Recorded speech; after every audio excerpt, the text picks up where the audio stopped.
भारताचे एक सार्वभौम समाजवादी धर्मनिरपेक्ष लोकशाही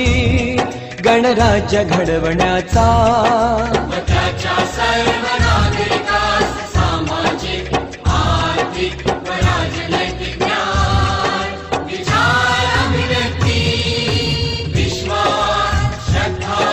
व उपासना यांचे स्वातंत्र्य दर्जाची व संधीची समानता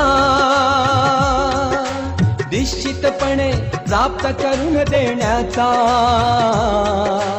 आणि त्या सर्वांमध्ये व्यक्तीची प्रतिष्ठा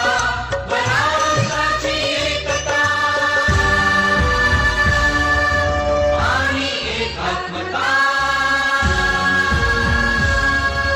यांचे आश्वासन देणारी बंधुता प्रवर्धित करण्याचा संकल्पपूर्वक निर्धार करून